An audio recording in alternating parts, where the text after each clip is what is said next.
inflammatory bowel disorder. A warm welcome to you, sir. And also, I would like to welcome our beloved principal, Dr. Praveen Raj, Vice Principal, Dr. Roshan Pindo, and AAO, Dr. Prajna Alva. Dr. Sinsen Joseph did his BHMS and MD Homeopathy from the prestigious Government Homeopathy Medical College, Calicut, India, which is the first postgraduate homeopathic medical college in Asia. After his post-graduation, Dr. Sinsen joined the Department of Homeopathy, Government of Kerala, and worked as a medical officer. Then he moved to Dubai and got the license from Ministry of Health UAE as the first homeopathic specialist in Middle East. While practicing Dubai, he got license for practice in Muscat, Sultanate of Oman. Dr. Sinsen joined the NUPAT in Canada and worked as a member board of director for 2 years. At present, Dr. Sinsen Joseph is Medical Director of Lakeshore Medical Center, Dubai, managing a polyclinic with gynecologist, pediatrician, general physician, and dentist, and working as a specialist homeopathic medicine, the only homeopathy holding this title in UAE. He is continuing his practice in Oman and India. He worked as the debut international secretary of IHMA, and he is the member of TCAM committee of UAE. Dr. Sinsen Joseph introduced specialist infertility treatment first time in government sector in Kerala in the year 2005 as a special OP in GHD Valayam. Now, there is a special hospital in Kannur dedicated to infertility treatment, and each district government homeopathic hospital is handling infertility patients. The project named Janani, even mentioned in the 2019 Economic Survey report of Government of India, Dr. Sinsen Joseph presented a paper titled Efficacy of Homeopathy in Managing Male Infertility in the 9th Reproductive Biomedicine Conference held at Tehran, Iran in 2009, along with Dr. Ashok Agarwal of Cleveland Clinic, USA. It was the first time to homeopath being invited to present a paper in the most prestigious biomedicine conference. Dr. Sinsen has presented in various international conferences held in Canada, Germany, Doha, Dubai, Abu Dhabi, Muscat, London, etc. In 2019 October, Dr. Sinsen was invited to prestigious Cleveland Clinic, USA to present 2 papers on homeopathy and Ayush. It was the first time where the TCAM specialist being invited to present a paper in Cleveland Clinic, USA. Dr. Sinsen had participated in many epidemic disease management programs and actively involved in COVID-19 related homeopathic management care. He is regularly conducting various webinars, TV shows, radio talks, and writing columns in journals and magazines on various topics such as health, homeopathy, blockchain, artificial intelligence, data science, etc. Over to you, sir. Thank you, Nadal. Thank you for your long introduction. First of all, I thank all the teaching faculty, the principal, vice principal, AO, and the students and teachers of Alva's Homeopathy Medical College, Mangalore. I think I have visited it like in last year, I guess, and we attended the IHMA North Zone conference there, I guess. So I'm not taking much time to start the topic. First of all, I express my deepest condolences, like in a Karipur that Air India Express tragedy happened, and 2 sisters of our homeopathy doctors, 2 sisters lost their life and 1 lost their knees too. So let the good God give the souls, let them rest in peace. So coming back to our topic of discussion today. As you know, we are all familiar with these topics like inflammatory bowel disease and other things, but just to learn something in a different angle. So it's like inflammatory bowel disease is it's like we all know, like it's the inflammation, chronic inflammatory conditions of the colon and the small intestine. So inflammatory bowel disease is the result of an unbalanced crosstalk between the gut luminal content and the mucosal immune system.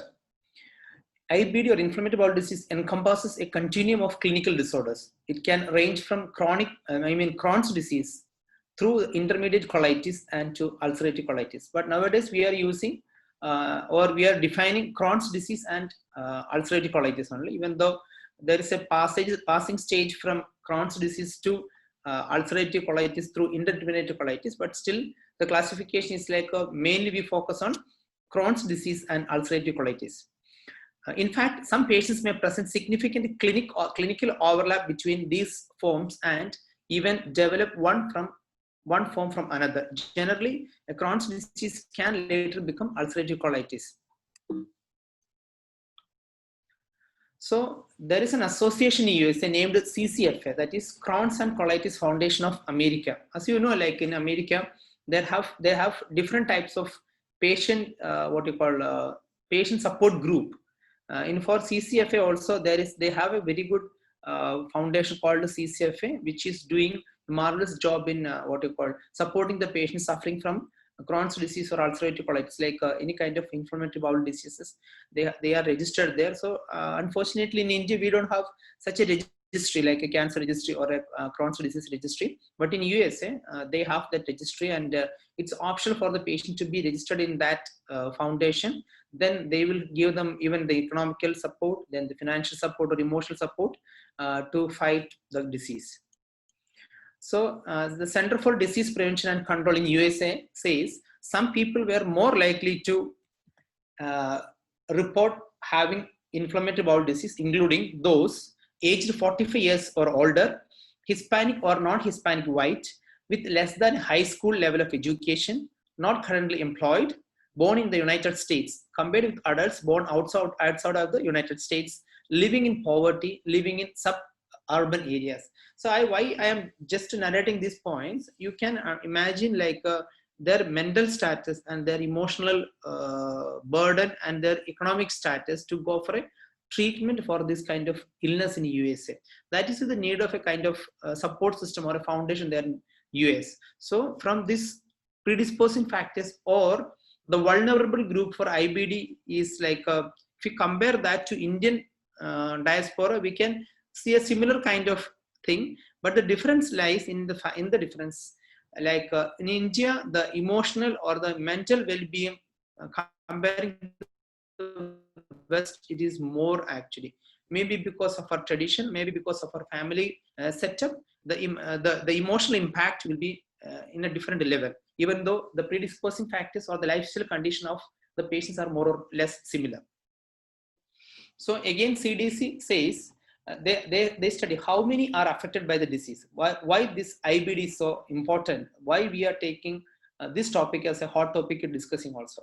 So research studies continue to show a rise in the number of people living with inflammatory bowel diseases, reflecting a need for more research to find a cure. So they are studying more for that. Is they have a CCFA support system, and CDC is also giving much importance to this kind of inflammatory bowel disorders.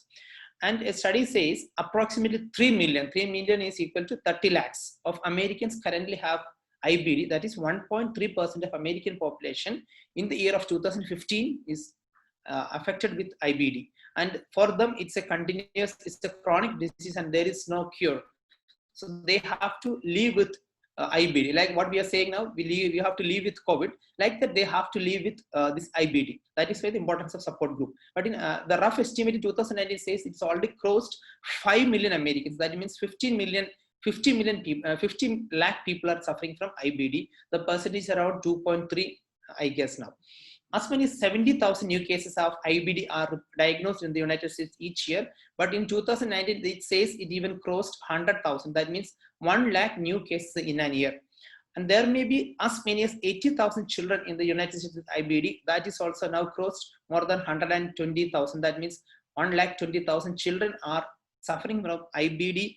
And according to them, it's a lifelong disease. So you can imagine the emotional and the financial burden on the society or the community to tackle such kind of diseases.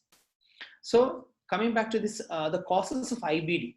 So they're proposing 3 factors for this one. One is genetic predisposition.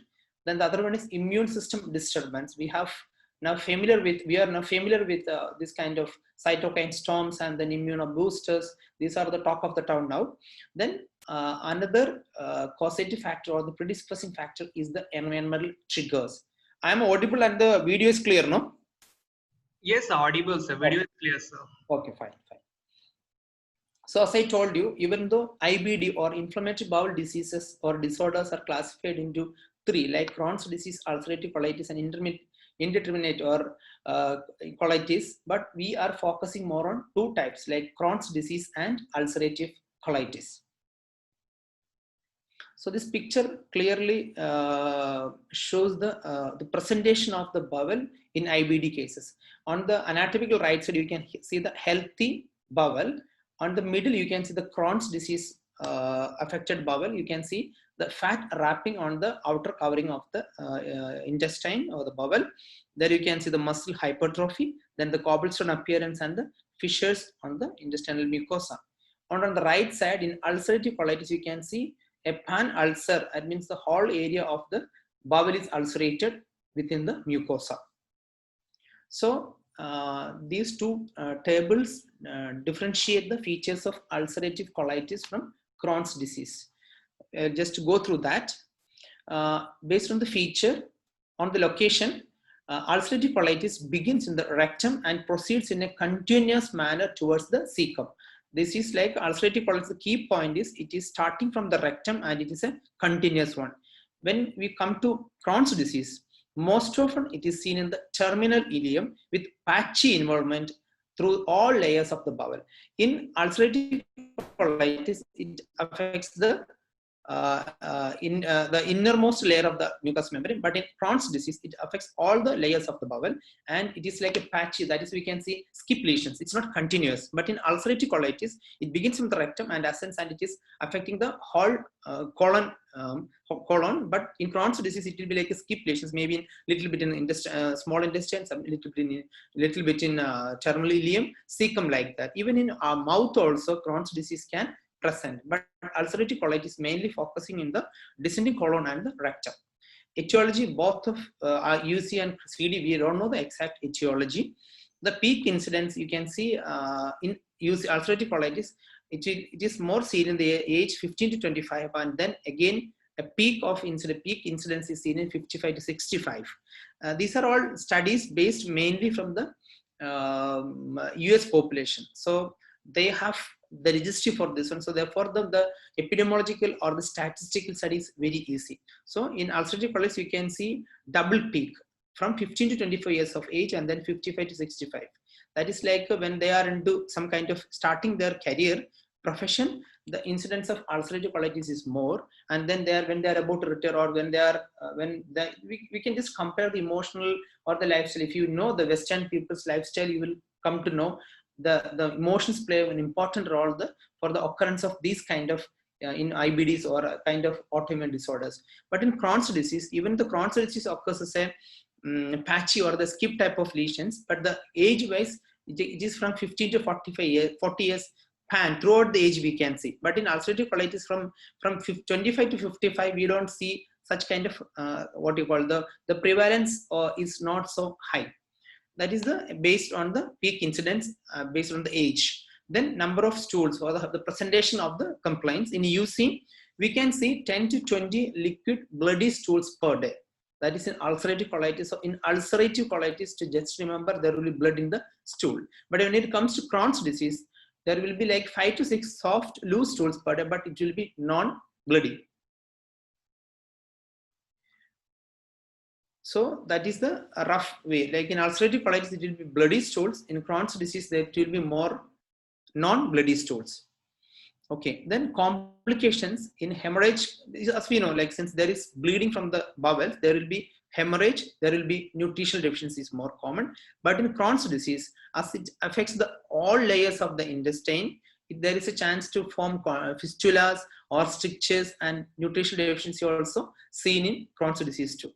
There is a need for surgery. It's in ulcerative colitis, since the whole the colon is ulcerated. Generally, they won't go for total bowel removal or anything like that. But since in Crohn's disease, it's in skip lesions or a segment of the bowel is affected, so they are doing surgery for that. So surgical indication is frequently seen in Crohn's disease. When you move to the left column, again just a repetition of that only, but based on the location, you can see Crohn's disease upper part of GI is rare. That means it is there, but the percentage is less. Even as I told you, it can be seen in esophagus, it can be seen even in mouth also. But in ulcerative colitis, it will never occur. It will be only in the descending colon or in the rectum portion. Then distal ileum is affected. Crohn's disease is more common. It is seen in distal ileum or terminal ileum, but ulcerative colitis never occur in terminal ileum. In colon also, we can see Crohn's disease is common there in colon. It is always in ulcerative colitis.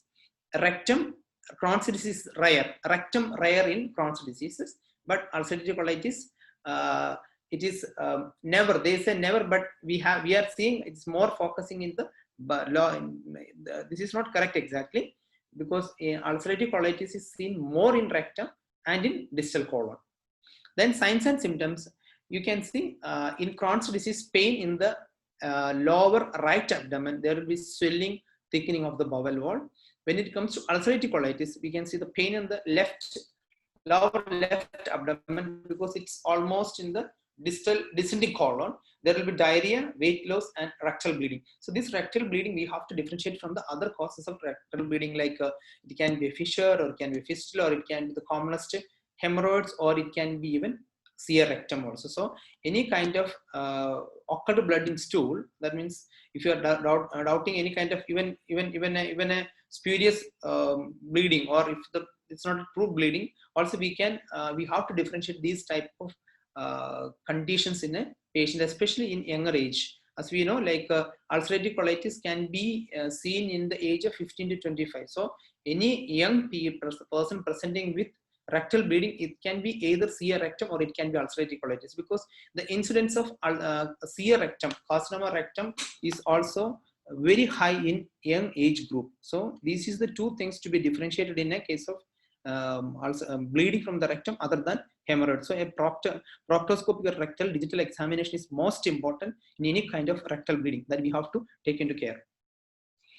Then, so the study says that, as we already discussed, like there is a genetic predisposition for IBDs. So they say genes responsible for innate immunity, autophagy, and phagocytosis play an important role in the occurrence of IBDs. And they have identified, the year of 2007, they identified 8 genes responsible for IBD, and the year of 2008, they identified 24 more genes and 32. Then the year of 2010, this came to the publication that around 70 genes are responsible for causing IBD, and in the year of 2012, they found 163 genetic variants or genes are responsible for IBD. And in 2015, they are saying 201 loci are responsible for causing or predisposing, or it's a genetic predisposition for having IBD. And the most common genes playing the role in IBD is NOD2, AT, G16L1, and IL23R. There are another 160 is there. These are the most important thing. Some are responsible for the innate immunity. That is why this attracts this catches the attraction of the scientific community, because we are seeing cases in children too. So a kind of genetic predisposition is playing an important role in IBDs. Then IL23R is there. One more is the IL23L, where they will be more predisposed to get tuberculosis. Initially, this Crohn's disease or ulcerative colitis, or like especially the Crohn's disease, are known as regional ileitis, and they thought it is the intestinal tuberculosis. Even in our repertories also, you can see they are focusing more on intestinal tuberculosis, because that day, in olden days, intestinal tuberculosis or bone TB was so prevalent. But later only they came to know that this is a separate entity. It is an inflammatory bowel disorder, and they named it as Crohn's disease after the name of the scientists who were the part of describe the disease here. His name is Crohn's, full name I forgot that actually. So, and they later they found that IL23L is a gene predisposed to get tuberculosis, but they don't catch tuberculosis. Instead, they are getting IBD. So, genes or the genetics play a very important role in IBDs. As we all know, autoimmune disorders are having some kind of genetic predisposition. So this NOD2 or NOD2 is very important. So that is, the full form is nucleotide binding oligomerization domain 2. So that is node 2. So again, and just the picture representing that node 2 card 15 gene. I don't want to go in detail about this one, but node 2 gene plays an important role in Crohn's disease, in an IBD, especially in Crohn's disease. So they coined a new term called NAID, N-A-I-D, even though it's not the chronic disease. The Crohn's disease can be called as NAID. Why? Because the NOD2 associated autoimmune disease is a part of this one actually. But that as we know, like the NAID, they are classified as a new disease, new terminology where these kind of autoimmune disease associated with NOD2 gene. In them there is like there is defect in this gene, and the gene is causing many what you call there are, and it is predisposing to cause the other kind of autoimmune disorder. So the NOD2 classification is very important, and they are identifying these genes. In Western countries, if the parents are suffering from NAID, they are giving genetic counseling, or before they are planning for a baby actually. So this is like since it is present in the autosomes, the genetic or the hereditary tendency is there, so they can transfer that gene to the next generation offspring. So it's very important to identify NOD associated Crohn's disease and NOD2 associated Crohn's disease. The treatment is difficult, and they are seeing more amount of medicines, more financial burden, or the mortality and morbidity is very high in Crohn's disease associated with NOD2. That is why it is more significant in that.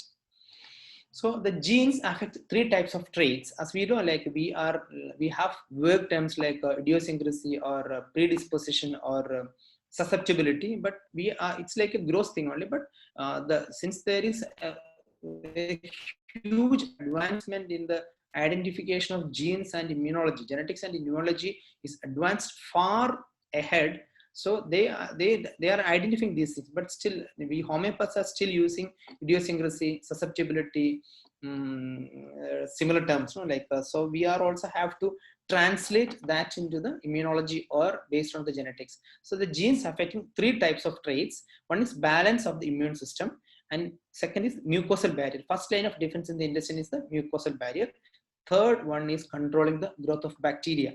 That we know, like our theoretical or our model is like that. No? We say the worms are present in the intestine because there is a predisposition for the intestine to grow some kind of worms or some other of microbes or pathogens. So there are genes responsible for controlling the normal growth of bacteria in the intestine. There are genes, or there are proteins which help to maintain the mucosal barrier, and balance of the immune system or the innate immunity plays an important role. As per the Ayurveda concept, they are giving more importance to the digestive system. They are saying food, the different combinations or viruddhahara can predispose to many kind of autoimmune disorders, and the science proved that the stomach or the gastrointestinal system is the second mind. So if anything is happening in the emotional plane, can also affect the intestine. So that's why I explained the predisposing or the group of people who are being affected, or the American studies shows that those who are more of into emotional or what you call emotional or mental ill-being, they are more prone to develop IBD. So this is like I'm giving more attention to this part of the slides. Why? Because this is early onset IBD. Before it thought that the children are spared of IBD. As I told you, like a new studies shows that early onset of IBD in children, even less than 6 years old, they coined the term EOIBD. That means early onset IBD. That means if one of the parents are IBD patients, definitely the chance of the children getting IBD is more. And even in some patients, even the parents are not suffering from IBD, but the children start developing, as you know, the symptoms like a loose stool. And in children, the most important thing is failure to thrive. But before we thought it is due to tuberculosis or HIV. But now it is, if a child is failed to thrive, they have to rule out whether the child is suffering from IBD. So this is early onset IBD. And when it comes to a little more specific, they coined another term called very early onset IBD in children less than 2 years of age. So there again, they are giving more significance or importance to this VOIBD there, what is very early onset of IBD, and it is seen in children less than 2 years of age. But before, they thought it is due to the children are dying due to tuberculosis or any kind of intestinal microbial infections or things like that. But later, now again, as I told you, very early onset of symptoms similar to IBD, we have to rule out inflammatory bowel disorders. And another term called neonatal IBD, and even children born with IBD is also seen. That means first 20 days of age, they started developing loose stools, bloody stools, failure to thrive, other symptoms of IBD also. So even in neonatal group also, IBD is most important. That's why I told you, that's why we selected this topic, because I hope homeopaths can play an important role in eradicating or controlling this kind of diseases which are occurring in our next generation also. As Hanuman told, the Sora is a hydra-headed monster, and it is getting worsened by passing through generations and generations. Now, just imagine inflammatory bowel disorder, even it is affecting the neonatal, or they are born with IBD symptoms. So when we come to the symptoms of IBD, it's general symptoms and GAT symptoms. GAT symptoms, as we discussed, it can be diarrhea, as we discussed the differentiation of diarrhea in UC and CD, ulcerative colitis and Crohn's disease. There will be abdominal pain. If it is a left lower abdominal pain, it is more of ulcerative colitis. If it's a right side abdominal pain, it's more of Crohn's disease. Then rectal bleeding, more associated with the ulcerative colitis. Urgent need to move bowels like or naxomic or allows. The symptoms are similar. Then sensation of incomplete evacuation, as we have seen, that is there in naxomia too. So these are the general GI symptoms of IBD.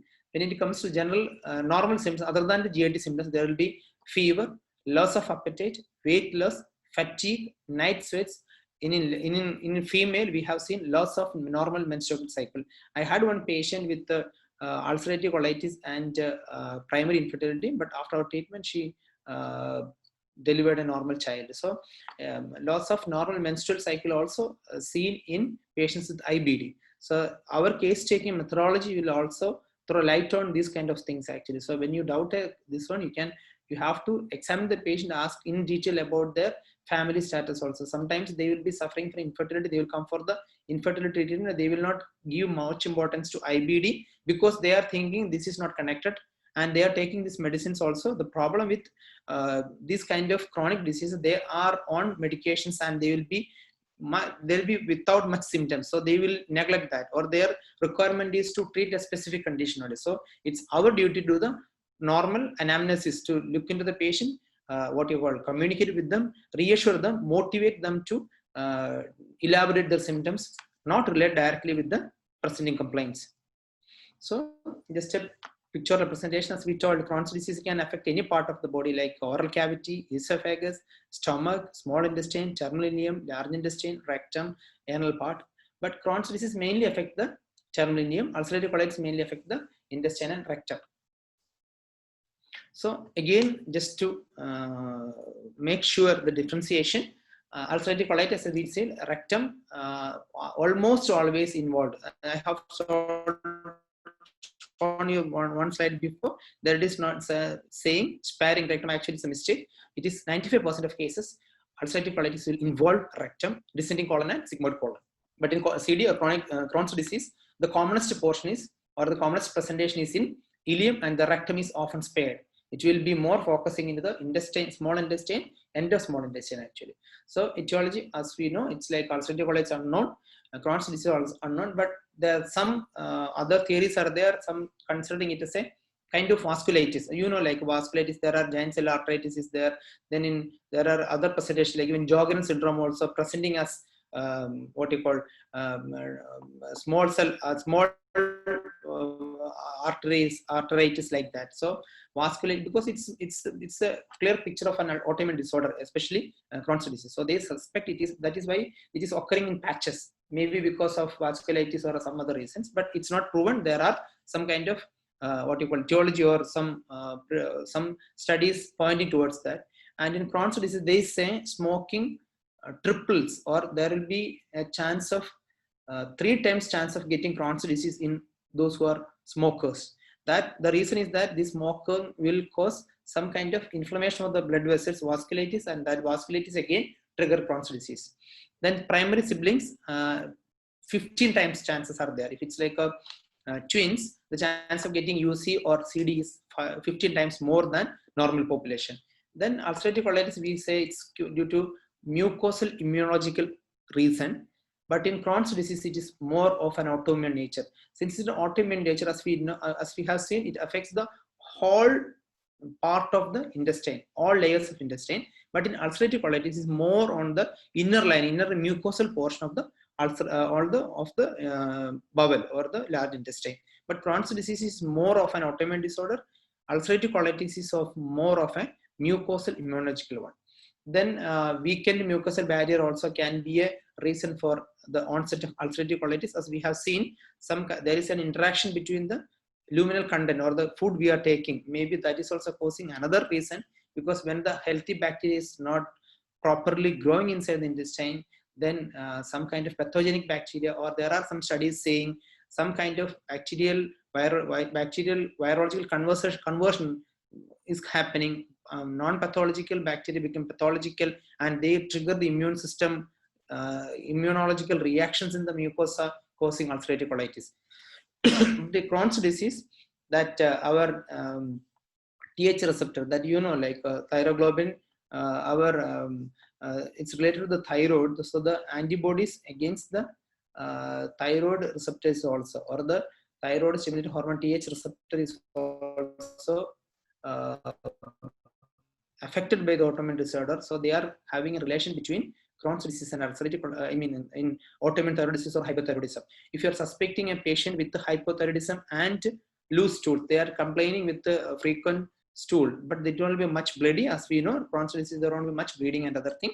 But the patient is complaining of thyroid complaints, or they are on thyroid medications and they are developing loose stools and other thing. Definitely, we can be suspicious of Crohn's disease. Then in some there is, like as I told you, like in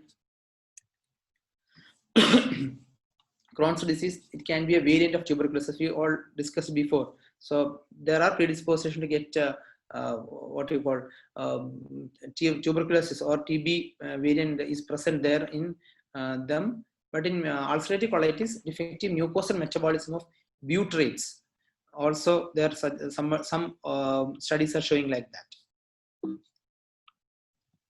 Then ulcerative colitis again, Crohn's disease, we have seen Mycobacterium Avian tuberculosis. Again, that is another reason they are telling for the Crohn's disease to initiate the reaction. Then mannose or yeast antigen antibody reaction is also causing some kind of Crohn's disease. I don't know whether that is the reason we are using some kind of yeast fermented food. Maybe that is a protective one, or that is causing disease. We don't know. But they are saying tuberculosis, yeast, these are all causing some kind of problems in or initiate some kind of immunological trigger, which is leading to develop IBD and especially Crohn's disease. And in ulcerative colitis, they have seen the sulfate reducing bacteria is less.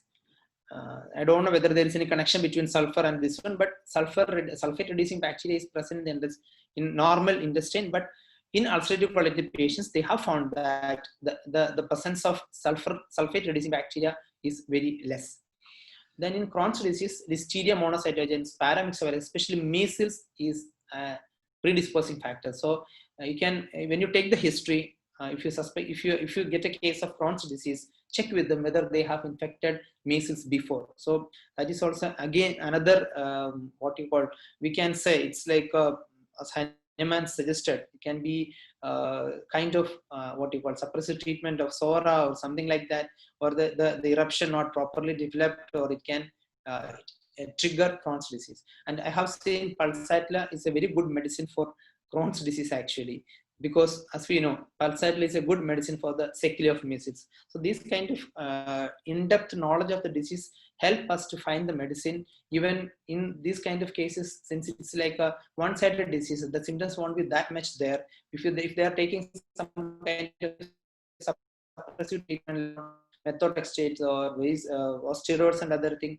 there won't be much clue to get symptoms. So, but these kind of the evolution of disease will definitely help us to find constitutional or personal medicine for such kind of patients. So again, coming to the genetics, we have found, or the scientists have found, that ulcerative colitis predisposing or the genetic variations happening in chromosome 6, but in Crohn's disease, it is on chromosome 16. And one locus, as I told you, not to gene is very important, because in Crohn's disease, 40 times incidence when allele variants of NOT2 gene on both chromosomes. So that's why I told you, this is now they are making it mandatory for the planning of the treatment. If it's a NOT2 associated Crohn's disease, if it's on both chromosomes of chromosome number 16, that means both parents are suffering from Crohn's disease, the chance of the offspring get Crohn's disease is almost certain. So that is why they are suggesting what you call premarital counseling or premarital medical diagnosis, premarital medical checks to rule out the marriage of two persons suffering from Crohn's disease, because more or less the offspring will definitely get, because it's both on chromosome number 16, it's an autosome, so the chance of autosomal dominant or even autosomal recessive also it is there actually. But in ulcerative colitis, other chromosomes like chromosome 16, 12, 6, 14, 5, 9, 1 and some other allele also there. These are only on weak relation, not like a strong one, but NOT2 gene, it is showing 40 times incidence of Crohn's disease in them. So NOT2 gene to be taken care. So just again a narration of the picture, we can see in ulcerative colitis, this descending colon and rectum is affected. It's a continuous one, but in the picture on the left side, anatomy left side, you can see skip lesions. Some is in the terminalium, but little bit on the what you call colon, and in the descending colon also, and in the small intestine also you can see the patches of inflammation representing Crohn's disease. So this will be the presentation in patients. So if it is an ulcerative colitis, the descending colon and little bit of transverse colon is affected, but descending colon and rectum will be affected irrespective of patients in ulcerative colitis. It's a hallmark, or it's the gold standard for diagnosing ulcerative colitis. So I didn't go to the diagnosis why, because nowadays not giving much importance X-ray finding of sting line of cancer or pipe stem stool anything. Now they are doing colonoscopy, visualizing the ulcers. The cobblestone appearance can be seen, and they are doing MRI, what you call contrast MRI to diagnose. So not for our exams, we need to know the difference between these two, like a sting of cancer is present in what condition. But nowadays the whole diagnostic criteria is changed, and in both what you call ulcerative colitis and Crohn's disease, calprotectin, that is another hallmark, what you call marker for IBD, it is present in both conditions. Calprotectin. Yeah. So when it comes to ulcerative Crohn's disease, you can see the presentation of the complaints. It is like 50% of the patients it is present in ileocolic region, and 20% it is in the colic region, and 30% it is in ileal region. So there is a classification called the Vienna classification of Crohn's disease. This is only an academic purpose I wrote, because they say, as I told you, like Crohn's disease, they're definitely doing surgery for that. So they have to classify based on the presentation, like A, L, B. A means age at diagnosis, L means location, B means behavior, and they will calculate A1, L3, B2 like that. So, and it's a little bit complicated. I don't want to explain further about that, but for a surgical indication, especially in US and other places, the surgery has to be covered by the insurance. So they are earmarked, like, the combination of A2, L4 or A2, L2, B2, above A2, L2, B2, they are a good candidate for the surgery if node 2 is ruled out. So this is for the academic purpose only, but just to know about it. So age of diagnosis, if it is less than 40 years, that is A1. If it is 40 or 40 plus, it is A2. Location wise, L1 terminal ileum, L2 colon, L3 ileocolon or ileocolic junction, or L4 in upper GI part. Then behavior, B1 non-constricting, non-penetrating, B2 stricturing, B3 penetrating. If it's B3, L2, A2, they will go for the surgery. That is I told you, its classification is for the surgical purpose, not for the medical treatment actually. So when we move to ulcerative colitis, This is important because we are getting too much of cases of ulcerative colitis nowadays. As per WHO also, IBD is increasing even in developing countries too, not only in developed countries. So our emotional and our lifestyle is also changed a lot. Our food habits are changed. We are all like more into system-based professions, forgetting the nature. So naturally, the chance of getting this kind of inflammatory disease and all autoimmune disorders are at the peak right now.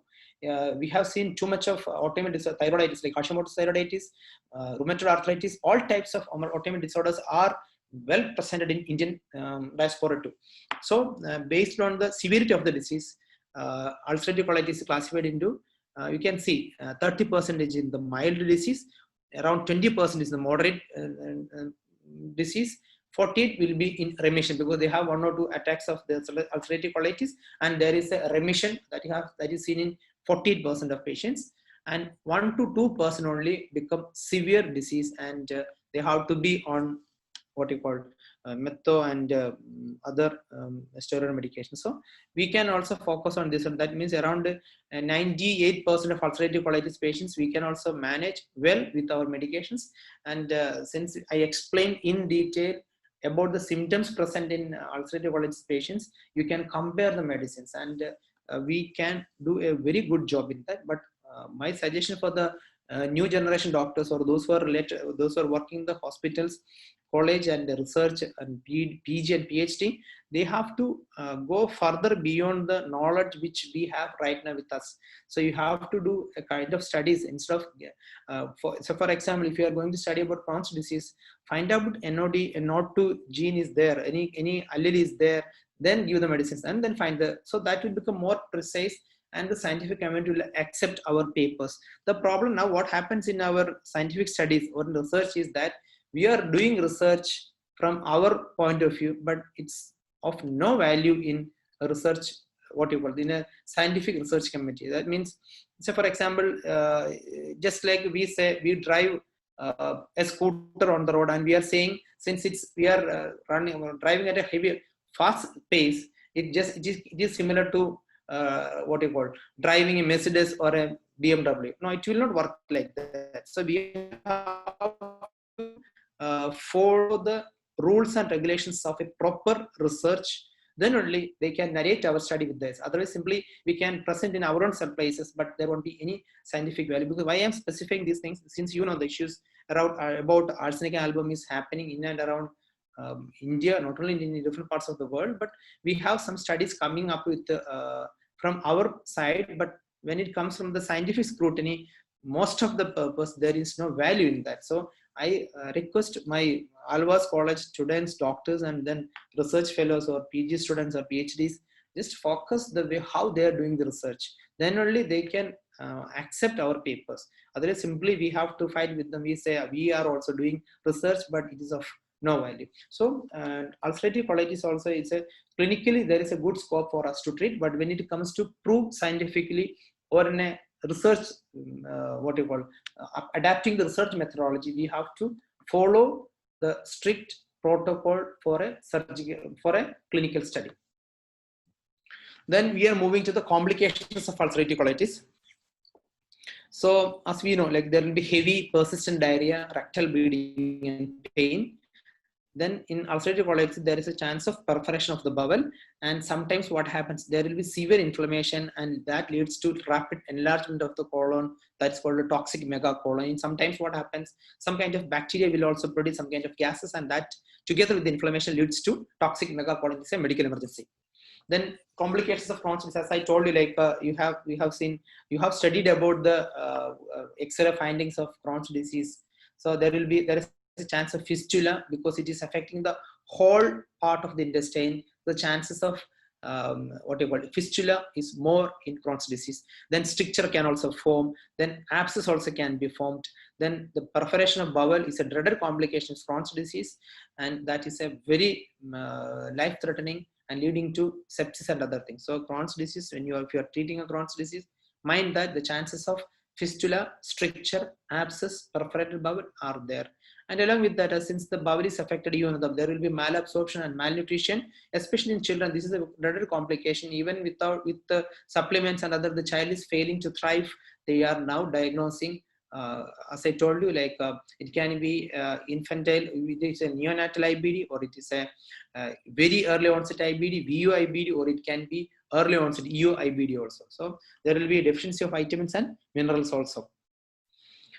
Then coming to our part, what homeopathy can do, or how it should be the approach of homeopathy in IBD. Our first line of management is, of course, it's our gold standard of care in homeopathy. In any kind of disease, is our personalized medicine or individualized medicine, or it's a 360-degree approach. Since we are considering it's a holistic approach of the patients, that's why I explained in detail about the evolution of the disease, what is the genetics behind that, what are the suggested theories, like whether measles is causing a problem or tuberculosis is causing a problem. So if you find a patient with this kind of history of these kind of infections also, that can also be taken into account for the finding of the medicine. So it's like, since it's a 360-degree or it's a personalized medicine, we are taking into consideration of the genetic predisposition of the patient. This is like, this genetic predisposition is actually there is a very good role homeopathy can play into that. But unfortunately, we are not at par with the development happening in genetics, epigenetics, and molecular genetics, and other areas like receptors and channels and other things. So we need next generation homeopaths to come up with a good understanding in immunology, genetics, and other things to fill the lacuna or the vacuum there in our philosophy, or the philosophical suggestions has to be converted into scientific entities, like as I told you, like our susceptibility, idiosyncrasy, predisposition, diathesis. These are all vague terms during Hahnemann's period. They used to identify. Now in the conventional medicine or in modern medicine, it's all changed. They are speaking the language of molecular genetics or cytogenetics or epigenetics, or based on the genes and other things. So there is a good scope for us also. Then environmental triggers, as we know, like in some patients meat causes a problem, in some milk causes a problem, in some patients spicy food causes a problem. So these are like, even though it's an environmental trigger, since it's an intestine or the stomach, we can consider food as an environmental trigger also. Or in some patients, as we use individualization, like some will prefer cold food, some will prefer hot food. There will be relief by taking good amount of hot water or cold water. So these are all the areas where we can pinpoint the individual character of the patient to select the medicine. Then immune system disturbance. This is very important nowadays. As you know, like we say cytokine storm creating complications in COVID-19 patients, and most of the patients died only because of the cytokine storm. So immune system disturbance, especially this kind of interleukins, cytokines, they are complements, they are all playing an important role. So when we do a drug proving or when we are proving a medicine, instead of that's well and good, actually collecting symptoms of a patient, and the subjective and objective symptom is most important, but we have to develop a kind of drug proving system where we have to observe the changes happening in the immune system, not only focusing on CD4 or CD8. There are other entities like JAK kinase or JAK-STAT protein, or furin mechanism, or different channels in the body, receptor mechanism. These are the next generation where we have to go a little further than simply collecting the symptoms of the patient, even though it's foolproof, we believe, because we are trusting the patient and doing the drug proving on them. The days are gone. Now science will not trust any kind of testimonial. A pile of testimonial or piling up of such anecdotes will not help in any kind of any value in research studies. But if you prove, say for example, pulsatile, if you are proving the pulsatile along with the symptoms of the pulsatile, if you are able to show, okay, pulsatile is good in preventing cytokine storms, or it is having a definite action on the furin mechanism, then it will be of good value. So, but the general concept, the world of science or the world of medicine it's undergoing a transcendental change, or it's in the transition stage. They are focusing into what you call personalized precision medicine, or it is a genetic medicine. Even though we can say the foundation is from homeopathy, but we didn't grow further on that. But this is the world is in such a fast pace. If we can catch up that gap, definitely we can rebrand or re-emerge homeopathy as a personalized precision medicine. So that's why just focusing and making some kind of understanding, and then the new generation, you can play what you call it. So it's like the limit is on the horizon only. You have too many things to do. Simply following what Hanuman said, what Ken said, you have to translate that into the scientific knowledge. Then only the people with the scientific temper can find something good in homeopathy. Nowadays also same thing we are doing. We know this medicine is effective, but we don't know how it is acting. We know this is improvement with the patient, whether it is a placebo or our medicines. It's our belief that this is acting. So it's to prove that we need to use that kind of tools which is available in the real scientific world. So we have to fill, or we have to bridge a gap between science and homeopathy.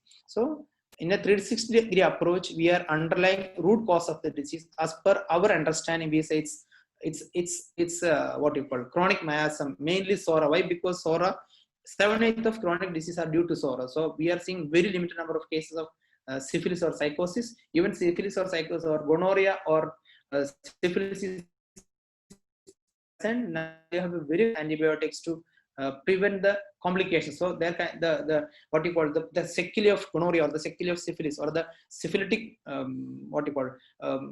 complications are very rare actually. But almost all the presenting the chronic diseases are due to SORA. That is why Hahnemann coined the term 7/8 of chronic diseases are non-venereal chronic diseases are due to SORA only. So antisoric treatment is the important thing actually. So underlying root cause of the diseases, that is even some kind of infections that I told you in Crohn's disease or measles can play an important role in some kind of yeast causes some kind of changes in the body like that. So that can trigger some kind of immune system firing happening there. Then definitely this is like preventive medicine. Why? Because if we are able to control the patient's beginning, we can prevent them going for the complications. Suppose if you are treating a Crohn's disease patient, the chances of getting cancer, colon cancer, we can prevent that, or we can prevent the complications of stricture or perforation of the bowel and everything. So a true medicine will be a preventive medicine. We can say a crude form of homeopathy, or the crude homeopathy is a preventive medicine, but we have to establish it using scientific tools. Then it's a whole body 360-degree approach. Why? Because we are taking into consideration of the disease evolution in the patient, his predisposing factors, his lifestyle, mode of life, occupation, emotional status, food habits, all we are the sleep, everything we are taking into consideration. So we can proudly say homeopathy is a personalized precision medicine, but to establish that we need to use the scientific tools. So we are all incorporating all components of a true individualized medicine. Then it will become a complete what you call personal precision medicine, or it's a 360-degree approach we can take into consideration. Then coming to the medicines, I don't want to describe each and every medicine, because for my perception is like, if you study a new disease, try to understand in breadth and length of this disease, how much deep you can go about the disease, understand all the manifestations of the disease, then come back to the Metia Medica, at least read some 20 polycrest medicines. Then you can link the symptoms with the patient. Then you can go for a what you call the normal individualized medicine, or the conscious prescription you can make easily, other than simply attending some conferences and then the speakers say, okay, this is good for that. I don't want to explain like that, but what I am giving an exercise, a tip for you. So understand the way how IBD is presenting. Then go to your, at least select some 20 polycrest. Then read about the polycrest. Think about it, how it is connected. So for example, as I told you, hypothyroidism is seen, or the Hashimoto's thyroiditis is seen in Crohn's disease patients. So how it can be linked. What is the presentation of thyroid symptoms? So since we lack the tools of, I told you, like other parameters, like we have to do a research on how this what you call anti-TPO is affected with our medicines, or how the thyroid hormones are being affected by our drug proving. So that's the way how we have to understand Metia Medica further, rather than collecting the notes from the so-called speakers. I don't want to do that, but just guiding that medicines like argininitric. And just imagine, as I explained, the predisposing or the population who are undergoing or who are more vulnerable to IBD in USA. they are more of an like an argonitricum emotional. You can see, because they are so much hardworking people. Like they are like mentally exhausted people. Their living conditions are like that. Then like acid nitricum, what is his mentality, how the symptoms are developing in that. Then another is phosphorus. Very cunning phosphorus people are there in West, we can see. Then arsenic album, our what you call the magic medicine, like more than I think it's more than 12 million, 1.2 crores of people all over the world are now knowing about arsenic album, even though they don't know who is Hahnemann, what is homeopathy. So arsenic album also, because that emotions, then the tendency of arsenic album affecting the intestine, go and study in detail rather than simply noting down what is indication, whether it is relieved with cold water, hot water, why it is like that, what is the differentiation. So the beauty of homeopathy is like we can individualize the patient with the pathology. So if these are all indicated in ulcerative colitis, but their presentation will be different. So in argonitricum, we know sweet causes aggravation. Acid nitricum will be different. Phosphorus will be different. Arsenic will be different. Sulfur is also there. Sulfur, as you know, like, is a very good medicine since it's an antisoric one. Sulfur is also playing an important role. Then coming to pulsatilla. Pulsatilla is more indicated, as I told you, like the case I explained to you, like the infertility, like PCOS with Crohn's disease. So pulsatilla, lycopod is also another very good drug actually. So read about lycopod. What is its action on abdomen and GAT? What is its general symptoms? Then lacusis, then pulsatilla. So these are the medicines more commonly indicated for ulcerative colitis or IBD, because these are all important medicines for autoimmune disorders. So homeopathy offers a very good scope in autoimmune disorders, lifestyle disorders. Only thing, as I told, we are lacking many tools to explain to the scientific world.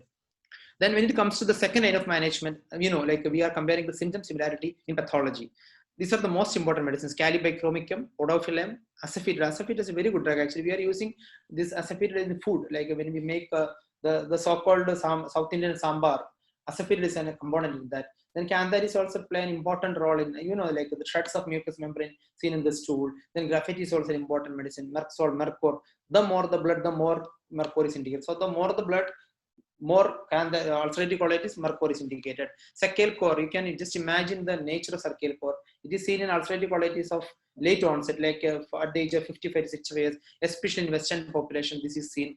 Then Singiber, our Singiber is, like the ginger. It's a very good, spice of South Indian. Now everybody is using that. This is also having a very good indication. You can read in Metia Medica, especially in Boric, how Singiber is connected to ulcerative colitis. And anacardium, it's a very good medicine with the gastric ulcer, especially people with the young people, like ulcerative colitis onset at the age of 15 to 25.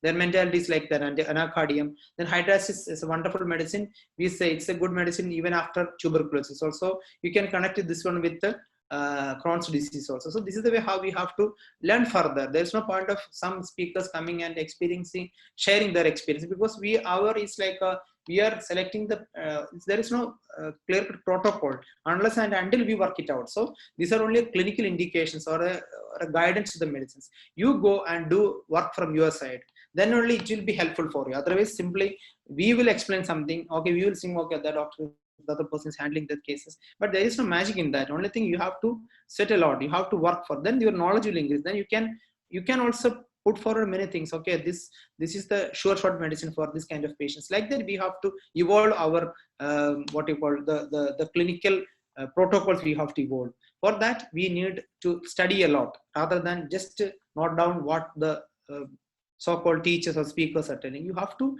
link these things, especially autoimmune disorders and homeopathy.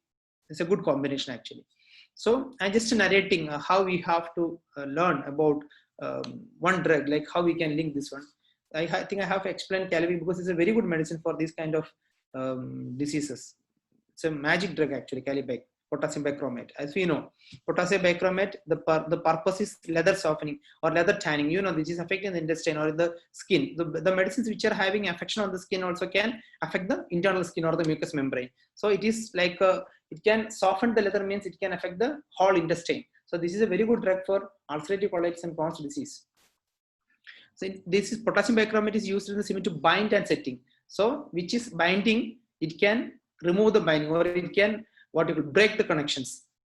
It is used in photography as an oxidizing agent. It's an allergen and carcinogenic. It can cause heritable changes. This is the most important point actually. See, a homeopathy medicine, since we are using potassium bicarbonate as homeopathy medicines, if we use this one in a patient, we can prevent causing some kind of damage in the genes or in the alleles, or we can prevent them from establishing the disease, or we can prevent that. So that is also to be discussed further to learn more about them. So heritable changes it can cause means is affecting the autosome. So potassium bicarbonate, Calibec can be a preventive medicine for ulcerative colitis or Crohn's disease to transmit to the offspring, to the next generation.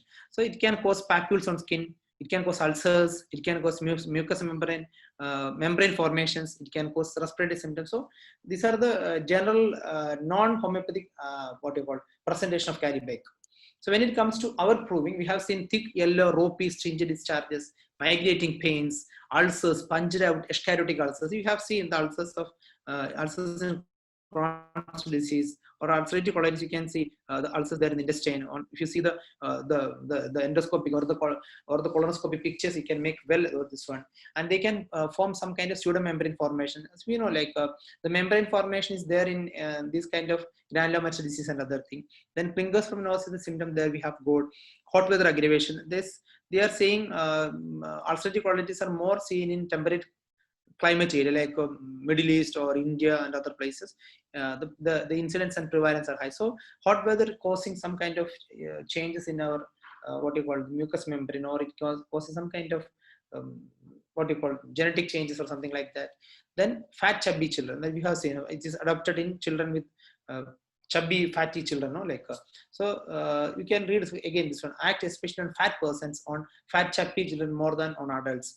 Plus a great virtue in inflammation of mucous surfaces with a tendency to plastic exudation and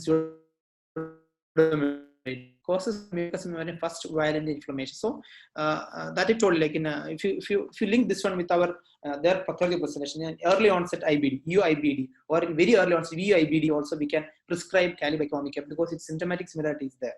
But again, this ulcer, membrane formation, fibrotic changes, bleeding, mucous discharges are seen in Calibec. But as per the new studies of IBD, as I told you, there is a pathway called JAK-STAT pathway. That is, JAK means Janus kinase, STAT means this is signal transducer and activator of transcription pathway. That is called JAK-STAT pathway. And this pathway is most important: growth, development, and immune regulation.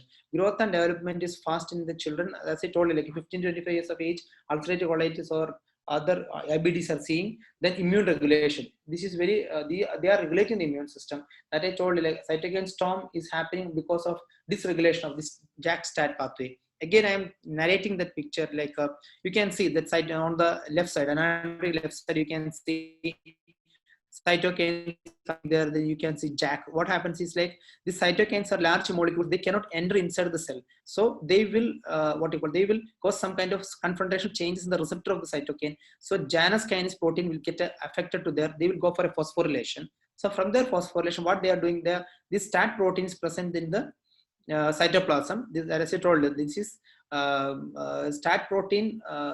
The peculiarity is that they can enter into the nucleus. So what they will do, the JAK kinase protein or JAK protein will phosphorylate STAT protein, and then they will enter into the nucleus. Then it will initiate the transcription, and from one cytokine they can produce n amount of interleukins, cytokines 1, interleukin 2, 6, so like that. So it will go for a cascade of reaction. It will how we are taking a photostat copy. We are putting one document and we are taking hundreds of copies. So what happens? This will from the cell nucleus, they will go from the cytoplasm, they will go out to the cell, and this will lead to a cytokine storm. So this is just like what is happening in COVID-19 also. The same mechanism is happening in ulcerative colitis.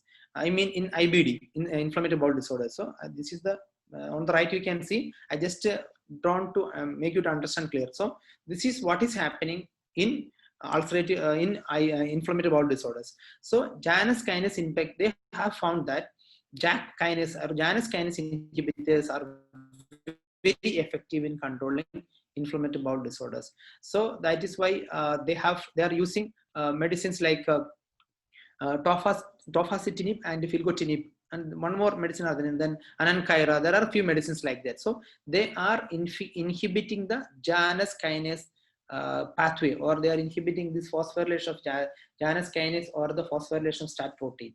So then we have seen symptomatically Calibec is improved. Calibec is similar to the symptoms produced or symptoms seen in what you call IBDs. Then if Calibec is effective, we have seen in many cases Calibec is a wonderful drug for ulcerative colitis and Crohn's disease, especially in ulcerative colitis. So that means Calibec is not only acting as a, say for example, constitutional medicine or anything. So definitely there will be an action of Calibec in inhibiting this JAS kinase pathway. So our research should be focusing in that way also.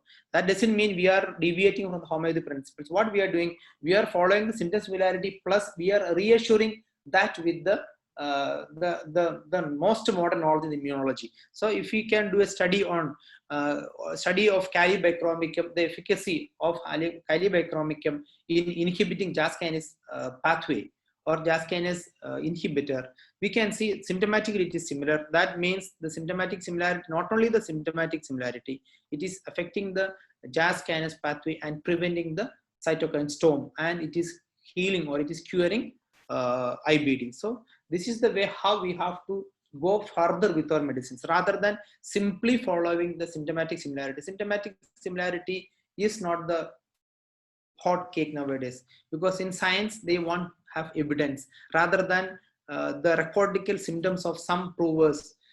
That days are gone. Now we have to translate that knowledge into the scientific way and then reassure or re-verify, or we can roughly say a kind of reverse drug proving. That is the need of the hour. So we have to, the young generation of homeopaths has to focus on this one. And the colleges like Alva's, where I feel they are coming up like anything in India, very good education institution, and association like IHMA are also forefront for homeopathy. So these people have to join together to this kind of research.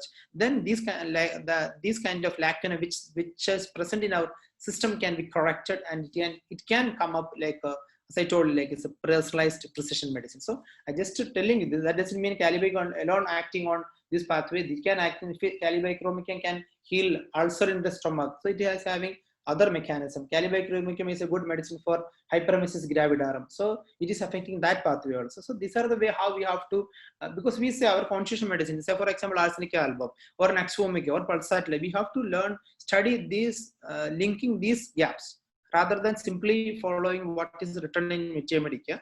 We have to verify that, because nowadays truth means not no appeal to authority. There is no, it's like that's the scientific way. The scientific tool has to be incorporated. Otherwise we cannot say homeopathy science.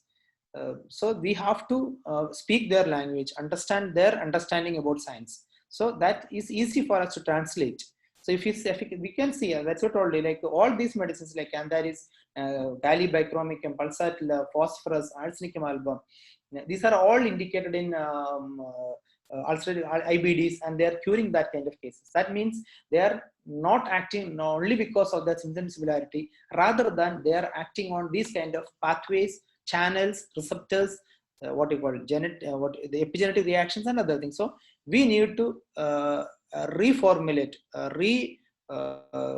redo our research activities rather than simply copying the previous thesis and submitting for the exams. So that the real PG has to come up like that.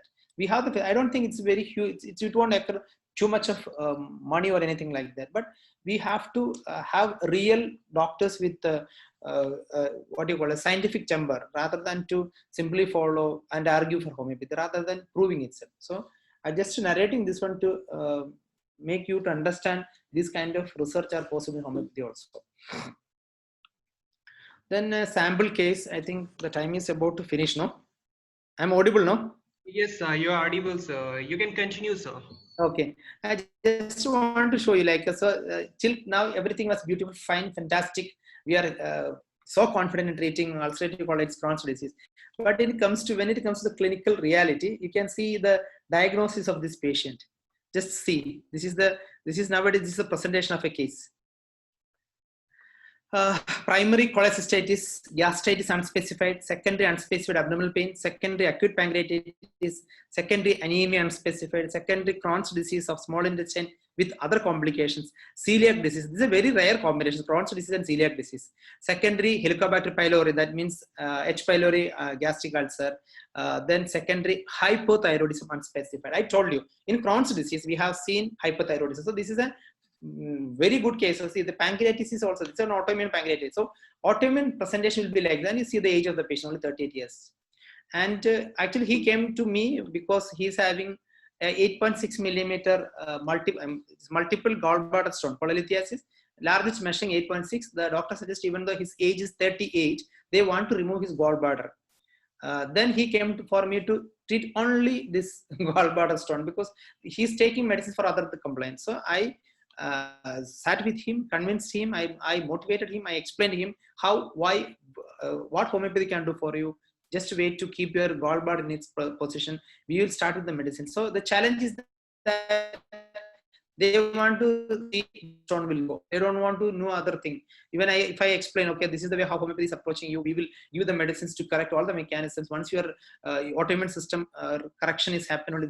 So these are all like, as I told, this is not like reading a story. Okay, after a while, the prince and princess, they live happily together. No, when it comes to real clinical situation, everything will change. Your knowledge, your experience will become shaky. So we have to face the cases like that. That's what I told you. You have to go in depth of disease, the presentation, and comparing it to the Mycobacterium. See, we need a reportization, definitely no doubt about that. But if you are well thorough with the disease symptoms and the Mycobacterium, we can say some kind of intuition will happen. You can then pinpoint, okay, these medicines can act there because this is linked like that. So that is also another way to prescribe, even though classically we say reportization, but all the time it is not possible to do reportization. If you have a thorough knowledge in Mycobacterium only, you will be able to reportize. If you have a thorough knowledge only the rubrics only, you will be able to reportize. But if you have a thorough knowledge in the Mycobacterium with the clinical symptoms, definitely you can prescribe. But based on your practice also, if you have very, what you call, super specialist, like you are seeing only 1 or 2 cases in a week, then you can do all this. Otherwise, if you are in a normal clinical setting, it is not easy that way. And the challenge is like they want immediate result. They will say, okay, I have started the medicine 1 week, 2 weeks, 3 weeks, 1 month. Like, not like Hanuman's time, like he will do the follow-up for 1 year, 2 year, 3 year. Nowadays, they want in weeks or days because they are getting treatment from the others. So they are not bothered about the complications. So that is also a real clinical challenge. So the presentations will be like this. The cases will be like this. So you'll be get confused. So what is to be taken care of? What is the symptoms? Another thing, if the patient is on medications, there won't be much symptoms rather than they just give you show the reports. So from there to motivate the patient to describe the symptoms, we have to work a lot. Even the we say anamnesis is there, homeopathy is beautiful, but when it comes to a real clinical setting, we are facing challenges. That doesn't mean all the cases will come. This case I am showing you. Other cases like a direct presentation is not a big thing. Nowadays it's a IBS is there. Irritable bowel syndrome is very common. You can blindly prescribe argoniatricum and arsenic, naxomica, aloes, phosphorus, finished. But if it is come to what you call about disorders, whether it is with other complications, especially cholecystitis and fatty liver is very common nowadays in a young population. So how we will tackle the cases, which is more important, how we will do the differentiation. There we need to understand the pathology, the evolution of the disease, go to the history, what are the other corroborating symptoms. As I told you, like in Crohn's disease, they will be mostly connected with hypothyroidism. So the patient will have symptoms of hypothyroidism, but they will be corrected with that with the thyroxine and thyronormal toxin. So there won't be much symptoms on that, but they will be obese. So these are the way how we have to think out of the box to get the right prescription. So I don't want to go detail about this one. My prescription was lycopene, that you all know, like no need to read anything. If it is having these kind of things with the gallbladder affection, liver and other thing, but I think in this case I got the symptom like some relief from the hot water. So that is the beauty of homeopathy, just to link with the disease symptoms with the patient symptoms also. I prescribed lycopodium, and after I think it's like around 2 months, the 8.6 millimeter stone is gone. Gallbladder shows no calculi, and his fatty liver is still persisting, but there is a very good symptomatic improvement, no occurrence of any loose stools and other thing. But since I'm practicing in Dubai, I cannot change all the medicines which he is taking right now. So we are tapering his medicines, and he is in the road of recovery actually. Just imagine the patient is at the age of 38 only. They are asking him to remove the gallbladder, and he's on medication for the rest of his life. There we can at least reduce the dose of the medicine. At least if you are able to preserve his gallbladder, our work is done. So This is the real type of clinical scenario we are facing in our life. So study the disease in the most possible details, get the maximum symptoms of the disease, use your brain, how the disease is evolving, because you have a very good philosophical background if you understand chronic miasms. But chronic miasms in the sense, what Hahnemann ended with the miasms, not with the other authors or the so-called new masters coming with their theories about the miasms. Go to the source books, chronic diseases, not Crohn's disease, chronic diseases, Hahnemann's lesser writings, organ of medicine. Read these fundamental books. Identify, understand what Hahnemann meant that time. Then link with the how the disease is evolving. Then study the medicine from the Metia Medica. Read the prover's symptoms. Just keynote will do, or Metia Medica boring is sufficient for practice. But you, young generation, budding homeopaths has to rewrite Metia Medica. I told you, like Calibek has to be come up with what all pathway is affecting. Then the other system of medicine can appreciate homeopathy at least. Then understand the patient, the evolution of the disease, the possible causative factors, observe the clinical presentation of the disease, because the clinical scenario will be totally different. We cannot get a typical person. I have a patient of this Sjogren syndrome, but she's not having any kind of eye symptoms. What she's having, giant cell arteritis, and she's getting what you call purpuric eruptions on the leg. No symptoms of the eye. But theoretically, what we are saying, RA negative, Sjogren syndrome, there will be dryness of eye, what you call dryness of mouth. But her eye, there is no problem, mouth, there is no problem. But the presentation is only the inflammation of the lower abdominal, lower leg blood vessels. There will be like purpura coming like that. So this is the way how the clinical presentation is varied. Sit with the patient, understand the evolution of the disease. Since we are homeopaths, we have the liberty, like they are ready to cooperate with us. But when it comes to practice a place like Dubai or Canada or other places where homeopathy is not much prevalent, you have to educate the patient why we are asking these kind of questions. So we need to work a lot. Then repartize the case and find the personal medicine. So I want to use the word personal medicine. That's it. The symptoms are partial fragments of the latent sora, which is the disease per se. So Crohn's disease is not the real disease, or ulcerative colitis is not the real disease. We have seen this patient, this is the latent sora, or this is the secondary sora, because we don't know how the sora evolved in him. But now we are seeing this is the presentation. So this is the way how the disease is getting presented. So these are all, if I focus on Crohn's disease alone, it is only the fragment of the disease, but the whole picture will come when we consider the whole totality of the patient. What was the complaint the patient before he presented like that? Nowadays, COVID, we know the COVID is prevalent. In Dubai, we are fortunate enough to tackle it with even homeopathy medicines. We have treated cases, we have given arsenic album. Last week, I got a patient. She's like, she didn't contract COVID-19. That's her problem, because she thought she will get it, but she didn't get it. After that, she started developing one or the other symptoms. Initially, it was like abdominal pain, anxiety. Then when she come to me, she consulted two neurologists, two cardiologists, because she's sure that she's having cardiac problems. They both took ECG. Then gastroenterologist, then one gynecologist, then neurologist she consulted, because she presented headache when she came to me. So they did CT scan and then again MRI, but there is no cure. So I started with arsenic album only, because I know this is because of the the situation in an epidemic area. If you are not contracting this, if you are getting the disease, the fear is gone. Otherwise, the fear will persist even after the disease is gone. That means you are seeing too many cases of anxiety, neurosis, or panic attacks in Dubai. And I have given her arsenic album. Headache little bit improved. Then she started developing the old symptom of abdominal pain. Then next week again the abdominal pain is gone. Little bit of anxiety is surfacing. So the reversal of symptoms, that is beautifully seen in homeopathy prescriptions only. So this is the way how we have to see in our clinical practice. So we have to experience. We have to collect the symptoms from the patient. We have to motivate the patient to get the symptoms, because as I told you, like then only we can see the relations. If the patient is Crohn's disease, they won't tell you. They will say, I have some gastric problem, I'm taking the medicines. Now I am coming for the fertility treatment. So we have to be patient enough to get the symptoms from the patient. So that's what I told you, like then only we can draw the complete picture. So these are all the fragmented presentation in this patient. So the disease is developing. This is going to develop as a fully developed sora. It will not be, it's like a partial sora only we are getting. Why I'm specifying sora, I told you in the beginning. So nowadays the presentation is more of what you call secondary latent sora rather than a syphilitic or psychotic, because syphilitic and psychosis is very rare only, very rare. So then how the complications is. So the symptoms of gastric ulcer, you just go through the Hahnemann's symptoms of secondary SORA. You can see all symptoms which we are thinking of anti-syphilitic, antipsychotic is given under SORA. Then, and he himself, 70% of chronic disease are due to SORA only. So our aim is anti-SORA treatment. That is the this is what homeopathy has to propagate to the world. So to understand the patient and the symptoms, then you can go for an anti-SORIC prescription. So that is the need of the hour. So I think already we took 1.5 hours more than 1.5 hours. And this is my YouTube. You can, I have did some webinar during this COVID. I think I have made some 10 videos on COVID itself.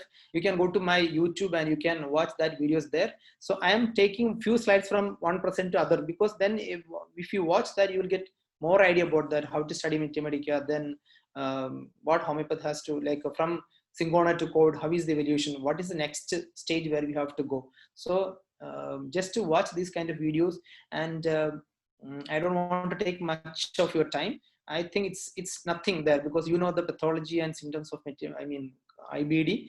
But I use this as an important thing. Why? Because the disease presentation is changing everywhere. This is like the latent psoric symptoms are coming up. Even as I told you, like even in neonates also we are seeing IBD cases. So that is the most important thing in our profession, because we can explain everything.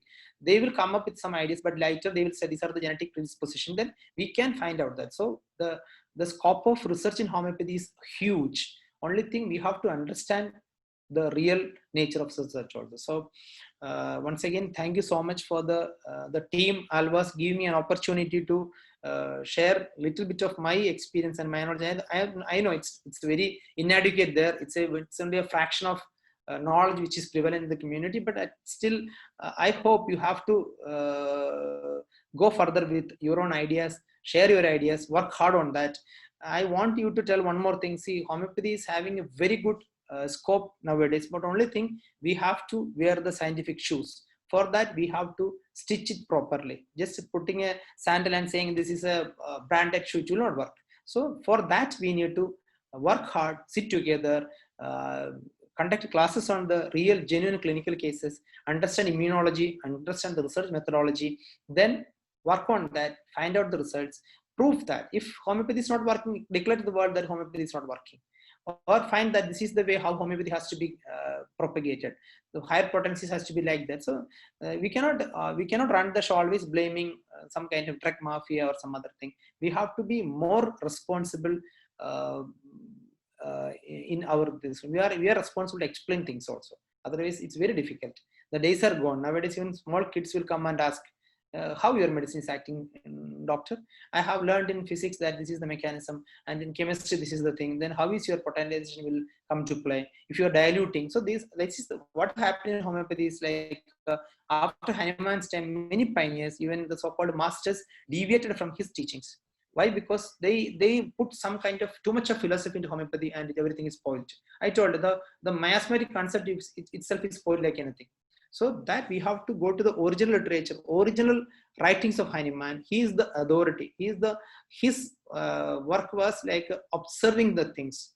So his inference was after observation, not theoretical, make believe things. So read that, link with the modern immunology, modern genetics, then scope is there for homeopathy. So, but you have to think out of the box rather than simply sitting in the college studying something, but you have to come up with new ideas, do active research on things which we blindly believe. How it is effective, yes, but how it is effective is the need of the hour. We have to prove that also. Okay, thank you so much. Give me an opportunity. I thank you one and all for your patient listening. I don't know how far you are able to follow my thoughts and ideas. If it is beneficial for at least 1 or 2 persons, I'll be happy, because I think I just what you call being justice, or I believe this is my duty, like just motivate the young doctors to come up with good ideas. So my philosophy or my way of handling cases may be different, but I believe you can also develop your own way of handling the cases. At the end of the day, the benefit to the community and society is most important. Thank you. Yes, sir. It was such an enlightening session, sir. And sir, as we are running out of time, sir, if you will provide your email ID, if any questions are there, people can ask on that, sir. Definitely. I can provide my email ID. This is drsinsen@gmail.com. That will do. Okay, okay, sir. You can watch that YouTube channels also, because what I explained this, I told you, it's a few slides are from other presentations. So there will be a cross study. You can do that also. Or if you want to use WhatsApp, my number is 00971 50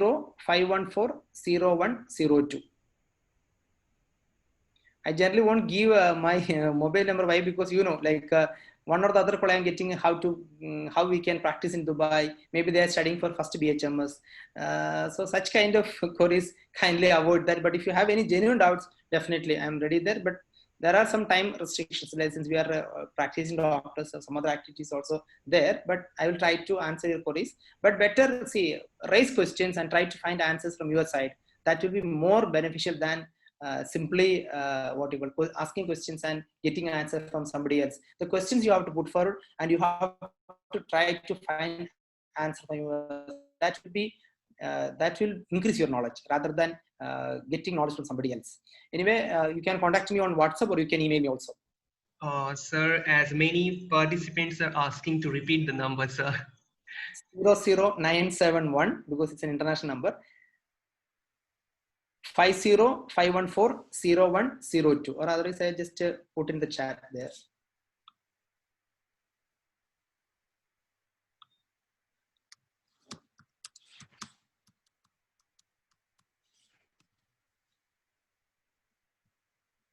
Second, I will.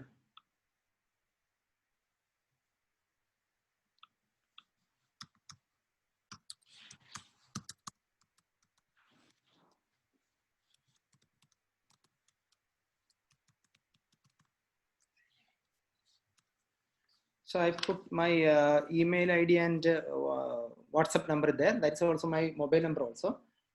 So you can, if you have any genuine doubts, you can ask me.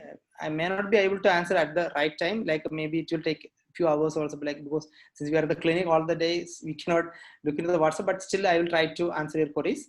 So take homeopathy as a challenge and prove yourself. Yes, sir. So, sir, if you permit now, so can we conclude the session? Definitely. Okay.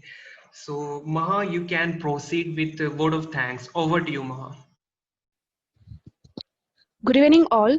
I, on behalf of the Student Council of Alva's Homeopathic Medical College, would like to take this opportunity to extend our extremely heartfelt gratitude to Dr. Sinsen Joseph for accepting our invitation and taking time out of his busy schedule to enlighten us with his profound clinical experiences. Thank you, sir, for imparting us the need of the time of filling the lacunae in our system when it comes to the scientificity. Thank you, sir. You are really inspirational.